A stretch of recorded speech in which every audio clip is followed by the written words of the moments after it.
മൂന്നാം മോദി സർക്കാരിൻ്റെ തുടക്കം മുതൽ തന്നെ NDA മുന്നണിയിൽ അസ്വാരസ്യങ്ങൾ ഉടലെടുത്തു തുടങ്ങിയിരുന്നു. മന്ത്രിസ്ഥാനം ഉൾപ്പെടെ ചൂണ്ടിക്കാട്ടി പ്രധാനമായും ഉടക്കി നിന്നത് നിതീഷ് കുമാറിൻ്റെ JDU ആണ്. ഇപ്പോഴിതാ കേന്ദ്രത്തിൽ BJP സർക്കാരുമായുള്ള സഖ്യം പുനഃപരിശോധിക്കണമെന്ന ആവശ്യവുമായി JDUവിൻ്റെ ജമ്മു കാശ്മീർ യൂണിറ്റ് രംഗത്തെത്തിയിരിക്കുന്നു. വിഷയം JDU അധ്യക്ഷനും ബീഹാർ മുഖ്യമന്ത്രിയുമായ നിതീഷ് കുമാറിനെ അവർ അറിയിച്ചതായാണ് വിവരം. ജമ്മു കാശ്മീരിലെ BJPയുടെ പ്രവർത്തനങ്ങളാണ് ഇത്തരമൊരു തീരുമാനത്തിലേക്ക് തങ്ങളെ എത്തിച്ചതെന്ന് JDU സംസ്ഥാന ജനറൽ സെക്രട്ടറി വിവേക് ബാലി പ്രതികരിച്ചു.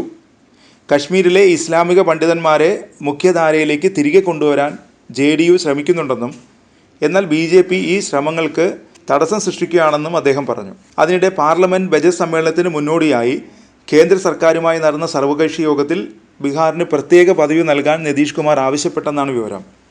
കോൺഗ്രസ് നേതാവ് ജയറാം രമേശാണ് വിവരം എക്സിൽ പങ്കുവച്ചത്.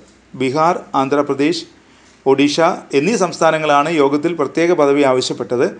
പ്രത്യേക പദവിയില്ലെങ്കിൽ പ്രത്യേക സാമ്പത്തിക പാക്കേജ് നൽകണമെന്നാണ് JDUവിൻ്റെ ആവശ്യം. എന്നാൽ ഇതിനോടും കേന്ദ്ര സർക്കാർ അനുകൂല നിലപാടല്ല സ്വീകരിച്ചിരിക്കുന്നത്. മാത്രമല്ല, പ്രധാനമന്ത്രി കുപ്പായം തുന്നി നിതീഷ് കാത്തിരിക്കാൻ തുടങ്ങിയിട്ട് വർഷങ്ങളായി.